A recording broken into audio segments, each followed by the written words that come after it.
अस्सलामु अलैकुम नाज़रीन।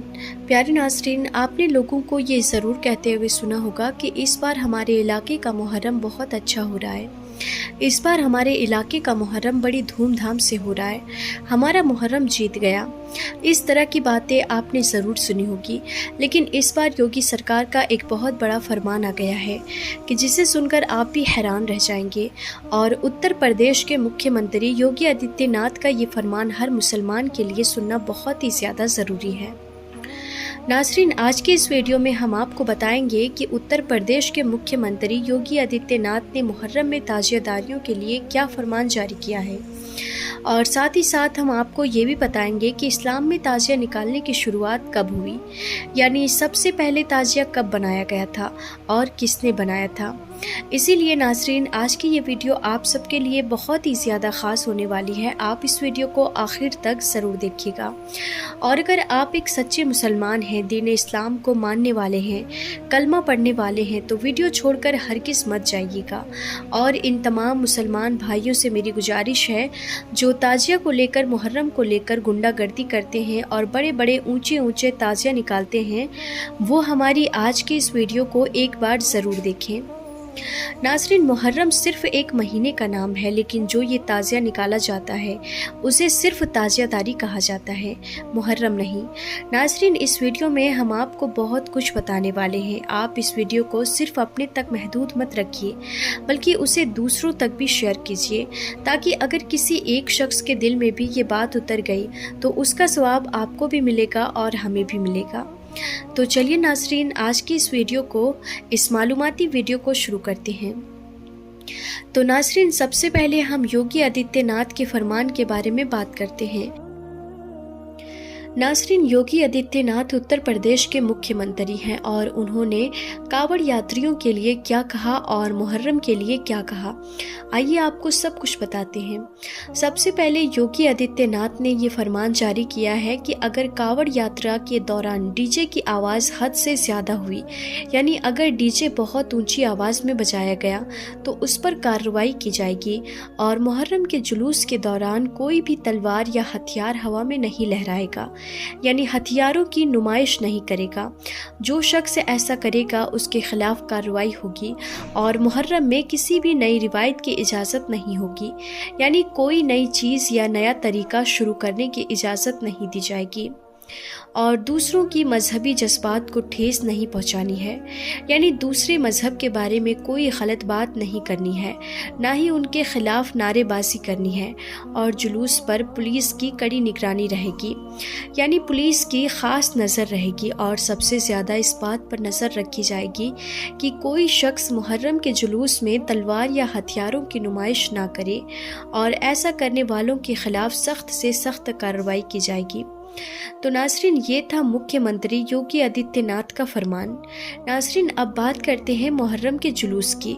आपने देखा होगा कि जब भी मुहर्रम का जुलूस निकलता है तो सबसे आगे ढोल बजाने वाले होते हैं, फिर उनके बाद नाच गाना करने वाले लोग होते हैं जो हुल्लड़बाजी करते हैं। बाज़ लोग शराब पीकर नाचते और डांस करते हैं, और फिर उनके पीछे ताज़िया होता है। और इस कदर डांस किया जाता है कि अगर उनसे पूछा जाए कि ये सब क्यों करते हो, तो कहते हैं कि आज खुशी का दिन है, हम मनाते हैं कि इमाम हुसैन शहीद हुए हैं। और शहीद मरता नहीं बल्कि हमेशा ज़िंदा रहता है, इसीलिए वो ज़िंदा है और इसी खुशी में ये सब किया जाता है। लेकिन क्या इस्लाम में खुशी मनाने का यही तरीका है? इस्लाम ने तो वैसे भी डांस को हराम करार दिया है। नाज़रीन, लोग इतने ऊंचे ऊंचे ताज़िया बना लेते हैं और फिर उन्हें पूरे मोहल्ले और बस्ती में घुमाते हैं। फिर जहां बिजली के तार होती है, अगर ताज़िया उन तारों से टकरा जाए तो ना जाने कितने लोगों की जानें चली जाती है। और फिर ताज़िया को घुमाने के बाद नाले, गटर या दरिया में जाकर डाल दिया जाता है। क्या यही मोहब्बत है? नहीं, ये सिर्फ एक खुराफात है। नाज़रीन, आजकल बहुत से मुसलमान मुहर्रम के जुलूस के नाम पर ऐसे काम करते हैं जो हराम है और इस्लाम के खिलाफ है। उससे बेहतर तो यही है कि आप जुलूस निकालें ही नहीं, और अगर निकालें तो इस्लाम के दायरे में रहकर निकालें और मुहर्रम मनाएं। तो चलिए नाज़रीन, अब आपको बताते हैं कि ताजिए की शुरुआत कब हुई और सबसे पहले ताजिया कब और किसने निकाला, उसके पीछे क्या वाक़या है। तो आइए इसके बारे में तफसील से जानते हैं।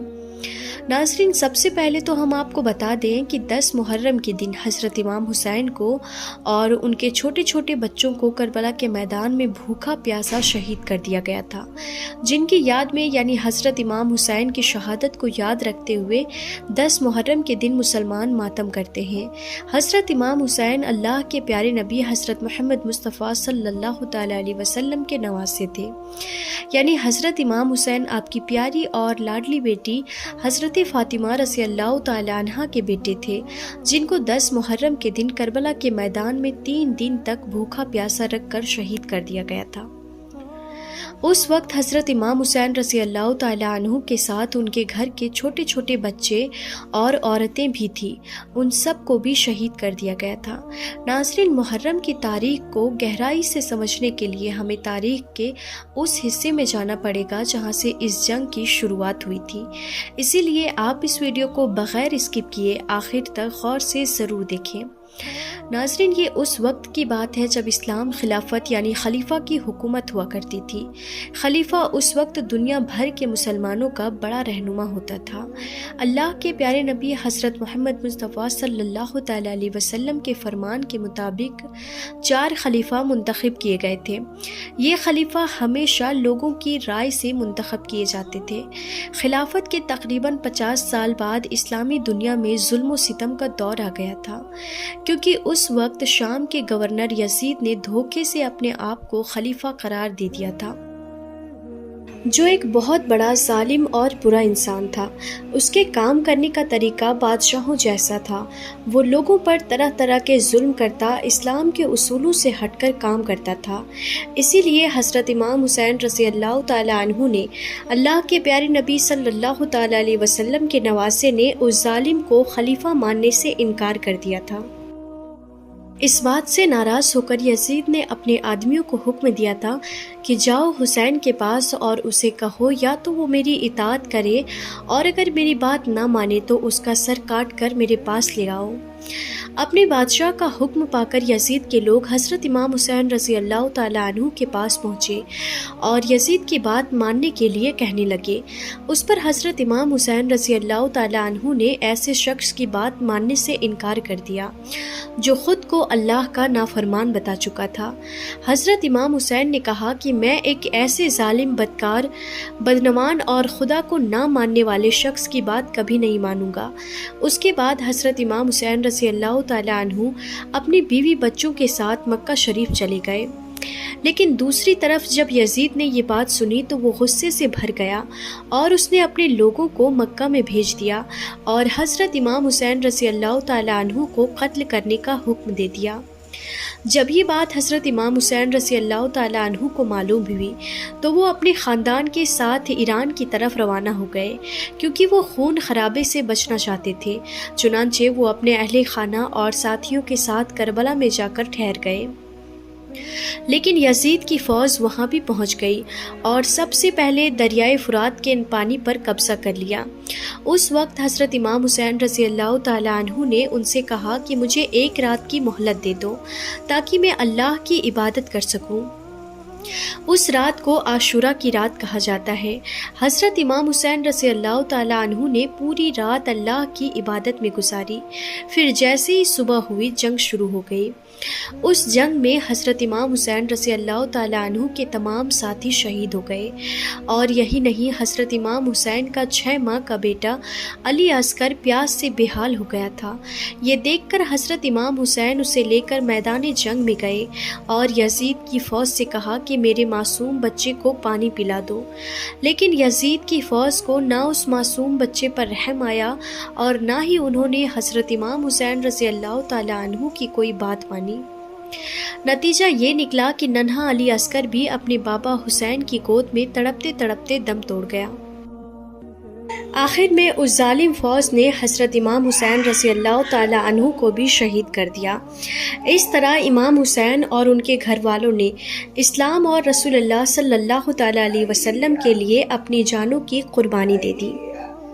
یہی وجہ ہے کہ خدا کے اس نیک بندے کی شہادت کی یاد میں مسلمان 10 محرم کے دن ماتم کرتے ہیں۔